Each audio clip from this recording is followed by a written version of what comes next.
Hadgaon police ठाण्याचे सहाय्यक police निरीक्षक संकेत दिघे यांच्याकडून जयंतीमध्ये ढोल ताशा लावणाऱ्या व वाजवणाऱ्या जयंती मंडळाचे शाल शिरफळ देऊन स्वागत.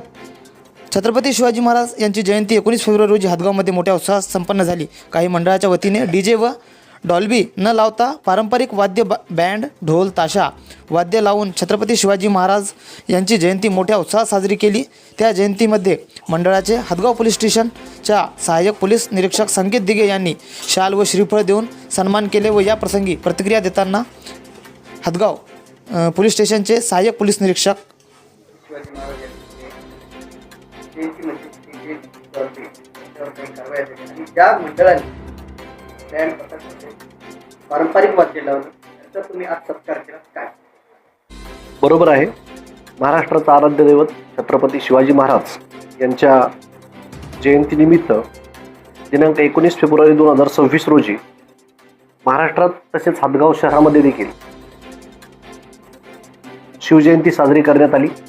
शिवजयंती दरम्यान मराठा सेवा संघ आयोजित सार्वजनिक शिवजयंती महोत्सव यांनी पारंपरिक पद्धतीने बँड आणि ढोल ताशाच्या गजरामध्ये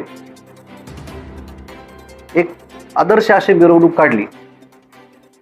त्यांचं सर्वप्रथम मी प्रशासन, हदगाव पोलीस स्टेशन तसेच नांदेड जिल्हा पोलीस दलाच्या वतीनं त्यांचं मनपूर्वक अभिनंदन करतो. तसंच आम्ही थोड्या वेळापूर्वी त्यांचा सत्कारही केला की असाच एक आदर्श हदगाववासियांनी घ्यावा आणि डीजेला प्रतिबंध करावा. कारण डीजेच्या आवाजामुळं नागरिकांना भरपूर त्रास होतो. आम्ही प्रशासनाच्या वतीने वारंवार मंडळाच्या अध्यक्ष, उपाध्यक्ष, आयोजनकर्ते यांना सांगत असतो, परंतु ते डीजे लावण्यासाठी अट्टहास करतात. आम्ही शिवजयंतीच्या अगोदर सुद्धा सर्वांना सांगितलं होतं की डीजे लावू नका, परंतु त्यांनी डीजे लावला. त्यामुळं या मंडळांनी पारंपरिक पद्धतीने जयंती साजरी केली, मिरवणूक काढली. त्यांचा एक छोटेखानी आम्ही सत्कार केला आणि ज्या 3 मंडळांनी डीजे लावला होता त्या मंडळावर रात्रीच गुन्हे दाखल करून त्यांचे डीजे देखील ताब्यात घेण्यात आलेले आहेत. यापुढे देखील सर्व हदगाववासियांना माझी प्रशासनाच्या वतीने कळकळीची विनंती आहे की डीजेचा वापर करू नका. कुठल्याही मिरवणूक असेल, सण उत्सवाला डीजेचा वापर करू नका. एक पारंपरिक वेशामध्ये आपण छान पद्धतीने मिरवणूक किंवा सण साजरा करू शकतो आणि ध्वनी प्रदूषण आपण टाळू शकतो. आपल्या सर्वांचं सहकार्य राहील अशी अपेक्षा करतो. यापुढे येणारे रामनवमी असेल, डॉक्टर बाबासाहेब आंबेडकर जयंती असेल किंवा इतर पुढचे सण सावर असतील, गणपती आहे, दुर्गादेवी आहे, या सणांना जर डीजे लागला तर 100% याच्यापुढे डीजे जप्त होईल आणि गुन्हे दाखल होईल. मी सर्वप्रथम हदगाव पोलीस स्टेशनचे जे पोलीस निरीक्षक आहेत त्यांचं मी अभिनंदन करेल.